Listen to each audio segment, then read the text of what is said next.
Hello everyone, कैसे हैं आप सभी लोग। और इसको बहुत ही अच्छे होंगे। तो जिस चीज़ का आपको बेसब्री से इंतजार था, यूपी आयुष काउंसलिंग, जिसमें बीएमएस, बीएचएमएस और बीयूएमएस के बच्चे एडमिशन ले सकते हैं।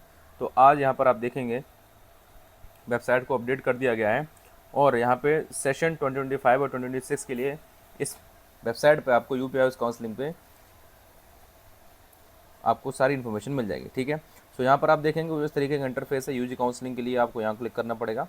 उसके बाद ये कुछ स्टेप है कि रजिस्ट्रेशन होगा, अपलोड डॉक्यूमेंट करना पड़ेगा, रजिस्ट्रेशन फीस पे करनी पड़ेगी, सिक्योरिटी मनी पे करनी पड़ेगी, चॉइस फिलिंग और रिजल्ट। ठीक है, ये रहने वाला है। अभी आप देखेंगे यहाँ पर एक शेड्यूल आ चुका है। ठीक है, तो हम अभी आपको हम बताते हैं क्या क्या इंपॉर्टेंट्स में चीज़ें हैं। तो बोल रखा है कि 2025-26 के लिए BMS, BHMS और BUMS के लिए, ठीक है, यहाँ पर ऑनलाइन काउंसलिंग 2025 के निर्धारण के लिए यहाँ पर एप्लीकेशन दे रखा है। ठीक है, सो अभी आप स्क्रीन पे देख पा रहे हैं ये शेड्यूल हमारा रिलीज़ हुआ है। ठीक है, जहाँ पर आप डेट भी देखेंगे। और देखिए इंपॉर्टेंट चीज़ में क्या है, मैं आपको हाईलाइट करके बता देता हूँ। ठीक है, सिंपल सी आपको है, आपको जो वेबसाइट है, ठीक है, जो मैंने आपको भी दिखाया वही आपकी वेबसाइट रहेगी, upis.upsdc.gov.in। ठीक है, अब यहाँ पर सबसे पहले हम देखेंगे एलिजिबिलिटी। ठीक है, एलिजिबिलिटी में कौन कौन से लोग हैं जो यहाँ पर एलिजिबल हैं। ठीक है, तो ऐसे बच्चे जो 2025 में क्वालिफाइड हुए हैं वो यहाँ पर एलिजिबल होंगे। ठीक है, बहुत सारे बच्चे ऐसे हैं जो अनक्वालिफाइड हैं, यहाँ पर रजिस्ट्रेशन करते हैं तो उनका रजिस्ट्रेशन नहीं लिया जाएगा। ठीक है, अब BMS के लिए, BUMS के लिए, BHMS के लिए जो भी रजिस्ट्रेशन करेंगे वो इसी वेबसाइट के थ्रू होगा। अब यहाँ पर देखेंगे आप अनारक्षित के लिए, ठीक है, न्यूनतम 50% आपके मार्क्स होने चाहिए। वहीं SC ST के लिए, ठीक है, आपको मिनिमम 40% PCB में होना चाहिए। ठीक है, आरक्षित श्रेणी के दिव्यांग के लिए 45% है और आरक्षित के लिए यहाँ पर जो है हैंडीकैप्ड के लिए, PWD के लिए 40% दिया हुआ है। अब आप आएंगे तो नीचे देखेंगे और यहाँ पर पंजीकरण के बारे में बता रखा है। ठीक है, तो सबसे पहले आप देखेंगे जो रजिस्ट्रेशन आपका होगा वो 2,000 रुपये में आपको करना पड़ेगा। ठीक है, ऑनलाइन जो भी आपका जमा होगा 2,000 रुपये सबसे पहले रजिस्ट्रेशन चार्ज आप पे लगेगा, वेबसाइट पे आपको कटवाना पड़ेगा, उसकी भी रिसिप्ट निकलती है। ठीक है, अब क्या बोला गया कि फर्स्ट राउंड, सेकंड राउंड और थर्ड राउंड, ठीक है, जिन्होंने रजिस्ट्रेशन ऑलरेडी करा रखा है उनको लेकिन कोई सीट नहीं मिली है, ऐसे में क्या होगा, अभ्यर्थी स्टे वैकेंसी चेक में प्रतिभाग करना चाहते हैं तो उन्हें पुनः पंजीकरण कराते हुए 1,000 रुपये देने पड़ेंगे। बोला जा रहा है कि ऐसे बच्चे जिनको फर्स्ट सेकंड थर्ड राउंड में सीट नहीं मिली है, स्टे वैकेंसी राउंड में अगर आप पार्टिसिपेट करते हैं तो आपको दोबारा से 1,000 रुपये का रजिस्ट्रेशन करना पड़ेगा। ठीक है, जो कि हमारा कैसा होगा, नॉन रिफंडेबल होगा। इसके बाद हमारा आता है सिक्योरिटी मनी। ठीक है, तो सिक्योरिटी मनी के लिए क्या है कि जो बच्चे आपके राज्य के, यानी कि जो बच्चे हमारे गवर्नमेंट में एडमिशन लेने का सोच रहे हैं उनको 20,000 रुपये का सिक्योरिटी अमाउंट जमा करना पड़ेगा। ठीक है, और जो हमारे प्राइवेट में सोच रहे हैं लेने का एडमिशन, BMS, BHMS और BUMS के, उन्हें 50,000 रुपये एज ए सिक्योरिटी मनी जमा करना पड़ेगा। ठीक है, और जो हमारा ये 50,000 रुपीज़ है ये आपके ऑनलाइन ही जमा होगी। ठीक है, वेबसाइट के ऊपर ही जो आपके UPI बोर्ड है वहाँ पर ये जमा होगी। ठीक है, ऑनलाइन जाकर आप रिसिप्ट मिलेगी आपको उसका भी। तो इसके बाद ही आप जो है, जब आप ये सिक्योरिटी मनी कटवा देंगे उसके बाद ही आप चॉइस फिलिंग कर सकते हैं।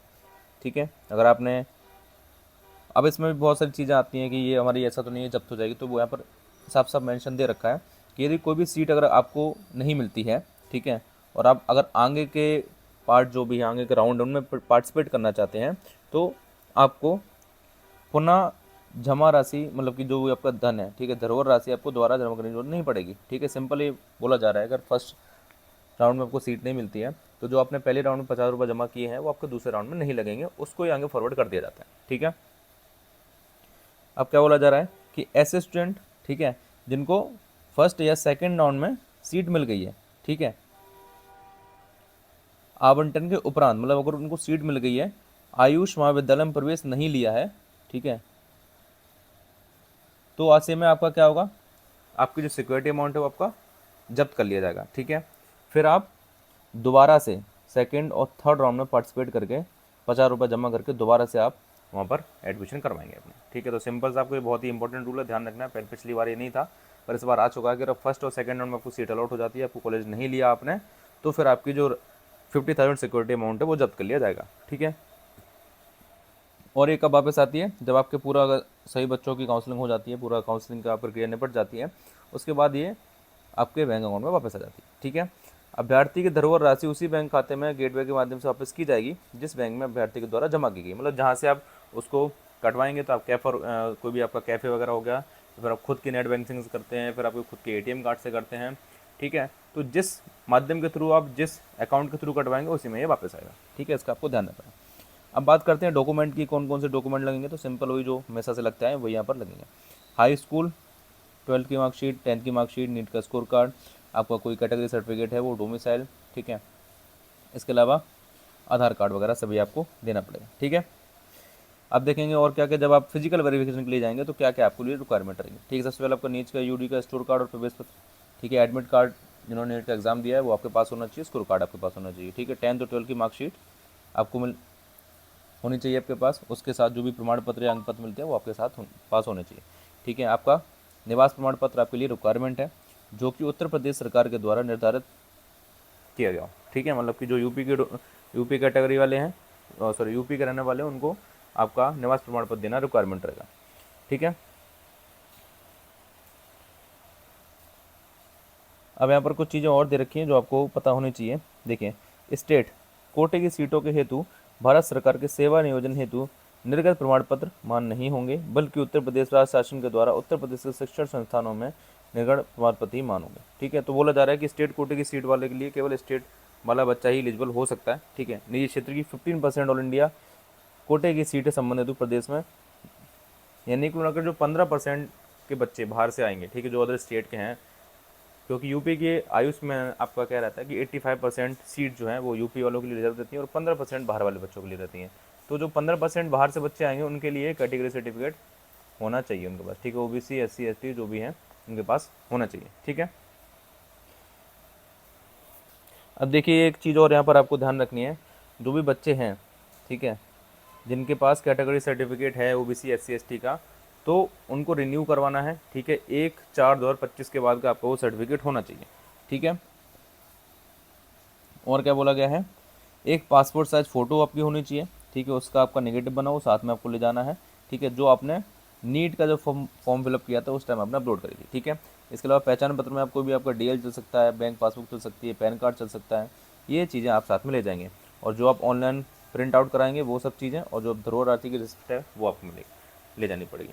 तो अगर आप काउंसलिंग कराना चाहते हैं हमारे थ्रू, ये सभी चीज़ें आपको करके मिलती हैं, ठीक है। आपको एक प्रॉपर गाइडेंस मिलता है, हम आपके साथ लखनऊ चलते हैं और आपको पूरा एडमिशन करवाते हैं, कैसे कैसे चीज़ें होती हैं।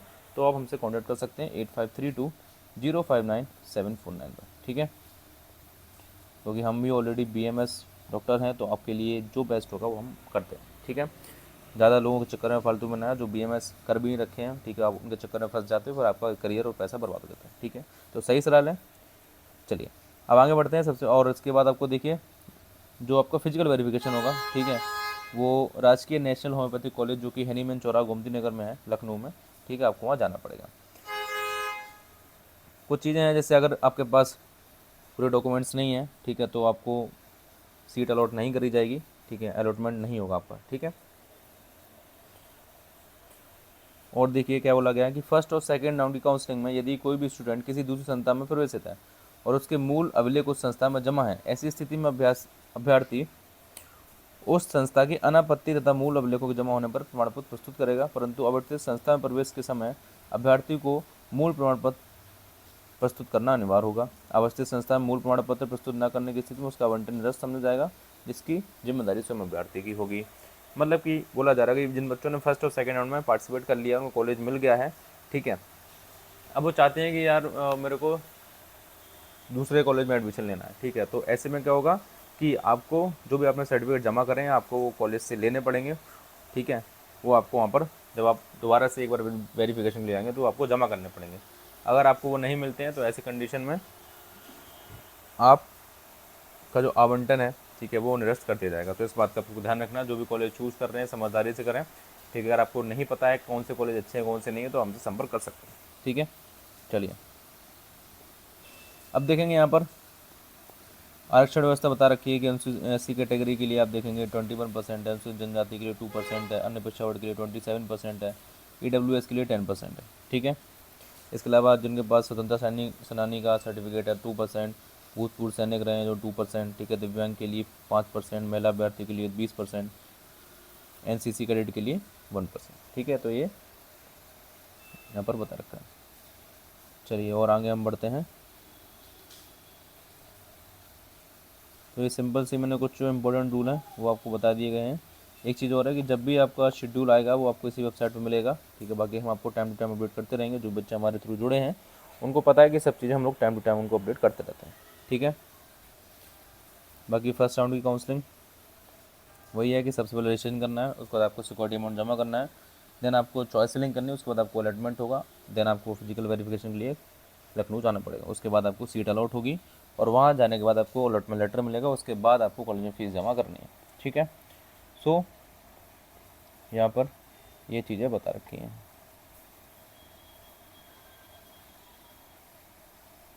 आप देखेंगे प्रथम और द्वितीय राउंड के उपरांत तृतीय राउंड की काउंसलिंग चॉइस फिलिंग 48 घंटे पूर्व दिनांक 14/9/25 ठीक है से प्रारंभ होनी है।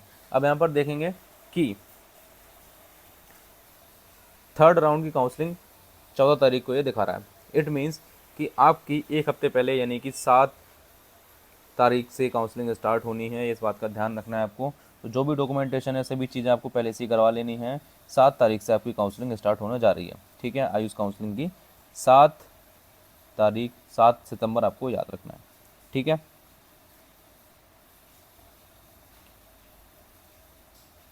सो अभी यहाँ पर कॉलेजेस के बारे में बता रखा है, तो इतना हमको नहीं जाना है। जो हमारे स्टूडेंट वाली थी हमने वो आपको ने सब बता दी। ठीक है, बाकी कोई भी आपको डाउट है, कोई भी क्वेरी है तो आप हमें इस नंबर पे कॉल कर सकते हैं और अपना रजिस्ट्रेशन करवा करके एक मेडिकल कॉलेज में पढ़ने का सपना पूरा कर सकते हैं। ठीक है, चलिए गाइस, मिलते हैं नेक्स्ट वीडियो में। तब तक के लिए bye bye, take care. Admission के लिए आप नीचे दिए गए नंबर पर कॉल हमें कर सकते हैं।